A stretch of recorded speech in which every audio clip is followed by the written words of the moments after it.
Chers amis, aujourd'hui nous venons d'entendre cette parabole.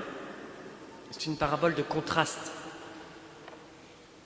Elle met en scène deux personnages, un juge dur à cuire, on pourrait dire. Un juge qui ne craint pas Dieu, un juge qui se moque des hommes. Et en face, une pauvre veuve. La pauvre veuve, elle est désarmée et elle demande justice. On pourrait dire que le combat est complètement inégal entre le juge puissant qui se moque de la justice des hommes, de Dieu, et puis la pauvre veuve qui n'a pas de moyens d'obtenir son droit. Mais la veuve a une qualité, c'est sa ténacité, sa persévérance. Elle ne lâche rien, pour reprendre un slogan. Et contre toute attente, c'est elle qui va gagner, si on peut dire ça. Elle va faire plier le juge. Alors quel est l'enseignement à tirer pour nous aujourd'hui? Alors on pourrait se dire, en fait, il faut harceler Dieu par nos prières jusqu'à ce qu'il craque. Et on finira par obtenir ce qu'on veut. Alors c'est pas ça que veut dire la parabole. La parabole met en valeur, c'est une parabole de contraste, donc elle met en valeur la différence entre le juge et Dieu. Et l'idée c'est, si le juge, qui est méchant, qui ne respecte pas la justice, finit par répondre à la demande, combien plus Dieu le fera, lui qui est juste et qui écoute nos prières. Donc le message de la parabole, c'est Dieu désire répondre à nos demandes, à nos prières. Et on n'a pas besoin de le harceler, de râler, de le supplier, on pourrait dire, pour qu'il nous entende. Alors vient une deuxième question. Pourquoi ne nous répond-il pas tout de suite? Quand on prie, souvent on doit attendre. Parfois on doit attendre longtemps. Alors Jésus nous dit, je vais vous dire cette parabole parce qu'il faut prier sans se décourager. Vous avez entendu la fin, le dernier verset, comme un peu inquiétant. Le Fils de l'homme, quand il viendra, trouvera-t-il la foi sur la terre? Donc c'est donc bien qu'il y a un risque de se décourager, d'abandonner. Alors la question c'est du coup pourquoi Dieu ne répond-il pas tout de suite? Pourquoi faut-il attendre? Pourquoi faut-il durer? Et comment faire pour être persévérant dans la prière? Alors je voulais vous donner 4 raisons pour lesquelles il faut prier sans se décourager, comme dit Jésus. 4 raisons qui nous poussent à être persévérants dans la prière. Première raison, prier sans se décourager, centre ma vie sur Dieu. Prier sans me décourager, centre ma vie sur Dieu. Aujourd'hui, il y a tellement de sollicitations, il y a tellement de demandes, que le risque c'est celui de la distraction. Et même de la distraction, on peut passer à la dispersion. Et du coup, on a besoin de nous recentrer sur l'essentiel. Et la prière fidèle me permet de faire ça. De ne pas oublier que Dieu est la source de tout. Et que sans cesse, il faut revenir à Dieu, qui est la source. Thérèse d'Avila, qu'on a fêtée hier, avait une prière qui disait « Que rien ne te trouble, que rien ne t'épouvante, tout passe, Dieu ne change pas, la patience obtient tout. » La patience obtient tout. À force de durer, on finit par avoir ce dont on a besoin. Dieu seul suffit. Voilà, du coup, première raison, pour prier sans se décourager, centrer sa vie sur Dieu, davantage. Deuxième raison, prier sans me décourager clarifie mes demandes. On demande beaucoup de choses à Dieu.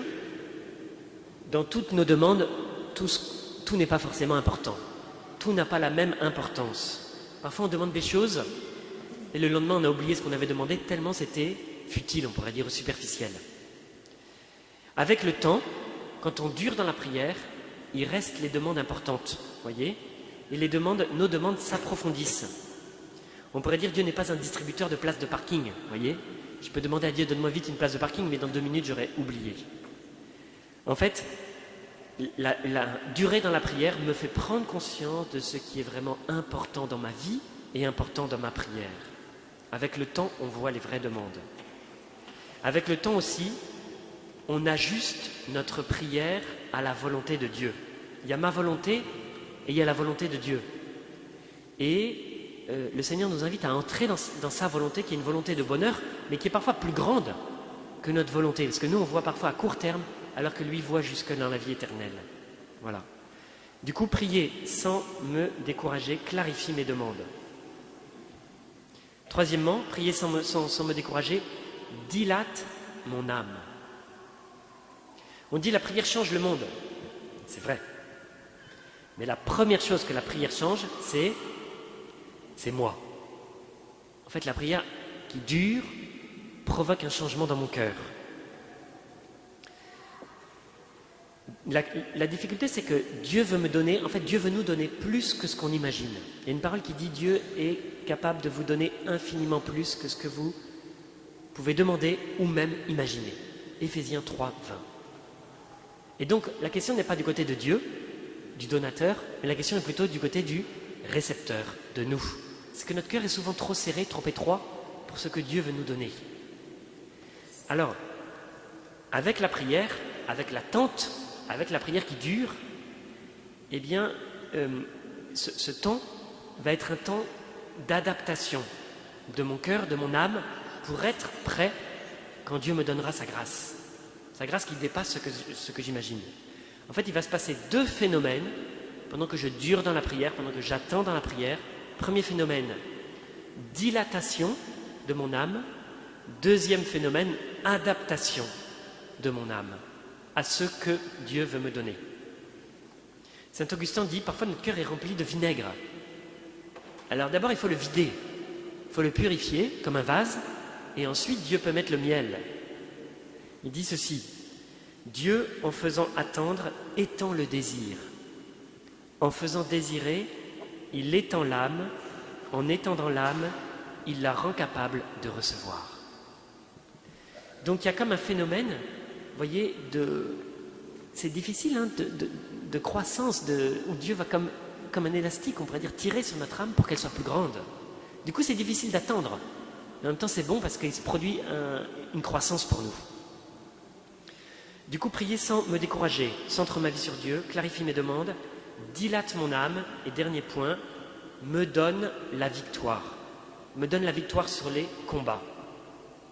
En fait, la question de la prière sans se décourager, derrière, il y a la question de la foi. C'est Jésus qui en parle à la fin. C'est aussi la question de la première lecture, du combat de la foi. Vous avez entendu, Israël combat les Amalécites et Moïse prie. En fait, c'est clair et net.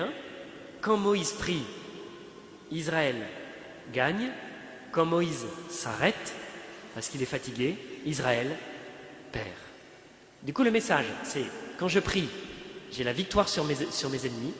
Quand je m'arrête de prier, mes ennemis ont la victoire sur moi. Le temps d'attente entre le moment où je demande et le moment où je reçois, c'est le temps du combat. C'est le temps de la lutte. Alors c'est quoi mes ennemis? Contre qui je lutte? Il y a différentes sortes d'ennemis. Ça peut être mon péché qui revient. Quand je prie, je gagne contre mon péché. Quand j'arrête de prier, c'est mon péché qui gagne. Ça peut être aussi toutes sortes de difficultés. Les obstacles de la vie, les situations difficiles, les tentations. Tout ça, c'est des ennemis qu'on doit combattre par la prière. Par exemple, si par exemple vous avez des difficultés dans votre mariage, peut-être il y a la tentation d'abandonner. Si vous êtes dans une situation professionnelle difficile, c'est compliqué aussi. Si vous avez dans votre famille des difficultés ou des difficultés avec un enfant par exemple, je me dis comment faire et j'arrive pas à dépasser ça. Ou si j'ai des problèmes de conflit dans ma famille, avec mes parents, avec d'autres personnes. Du coup, la tentation à chaque fois, c'est celle d'abandonner.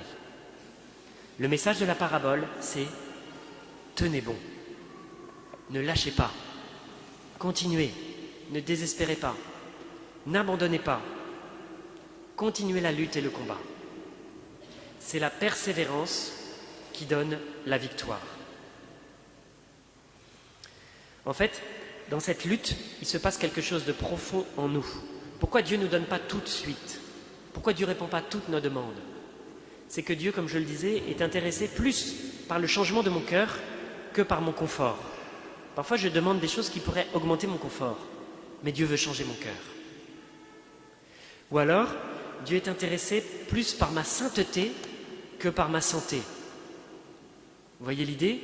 Du coup, je peux demander des choses pour ma santé, mais peut-être il se joue quelque chose d'encore plus grand dans la maladie qui est ma sainteté. Parfois, dans toutes mes luttes, dans tous mes combats, souvent j'ai envie de dire, Seigneur, supprime-les. Mais Dieu, plutôt que de nous rendre la vie facile, veut nous rendre saints. C'est carrément différent. Et du coup, c'est pour ça qu'on doit lutter, et dans cette lutte, il y a une purification, une croissance de notre âme et de notre vie spirituelle. La fin de la parabole. Regardez ce qu'elle dit. Et Dieu ne ferait pas justice à ses élus qui crient vers lui jour et nuit? La réponse est bien sûr que si. Les fait-il attendre? Là, il n'y a pas de réponse. La réponse est oui, parfois il nous fait attendre. Je vous le déclare, bien vite, il leur fera justice. Il y a deux manières de comprendre ce « il leur fera justice ». La première manière, c'est de dire « il va donner à la veuve ce qu'elle veut ». Il va exaucer sa prière. Ok, ça arrive. Mais il y a une autre manière. Une autre traduction dit « bien vite, il les justifiera ». C'est-à-dire il les rendra justes. C'est-à-dire il les rendra saints. L'effet de la prière de la veuve, c'est la sainteté de la veuve. Donc c'est la transformation de la veuve. Dieu, du coup, dernier point, prier sans me décourager me donne la victoire. Par la lutte dans les combats, par la prière fidèle, par la persévérance dans la prière, je grandis dans la foi et je deviens saint. C'est ça que Dieu veut pour moi.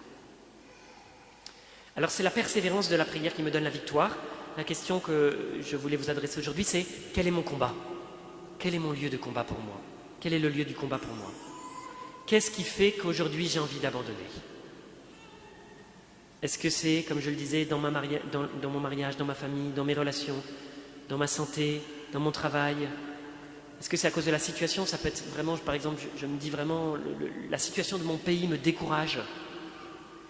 Ou alors j'avais un rêve, j'avais une grande cause dans mon cœur et je suis tenté de l'abandonner. Voilà. Le Seigneur me dit, tiens bon, prie sans te décourager. Voilà le message d'aujourd'hui. Merci Seigneur pour ta parole, pour la parole que tu nous donnes aujourd'hui. Cette parole qui nous guide et qui nous éclaire. Seigneur, je te prie aujourd'hui tout spécialement pour tous ceux qui sont tentés par le découragement. Parce qu'ils regardent plus les événements que toi. Seigneur, par cette parabole, tu nous pousses à prier sans nous décourager. Tu nous pousses à la prière fidèle, à la prière persévérante. La prière qui centre ma vie sur toi, la prière qui clarifie mes demandes, la prière qui dilate mon âme, la prière qui me donne la victoire. Seigneur, nous te demandons la grâce de la prière, la grâce de la persévérance dans la prière. Nous te présentons notre combat, le combat qu'il y a dans notre vie aujourd'hui. Qu'il soit familial, professionnel, conjugal, qu'il soit le combat du doute, du découragement, le lieu où nous risquons de désespérer. Voilà, nous te le présentons maintenant. Seigneur, viens nous donner la force.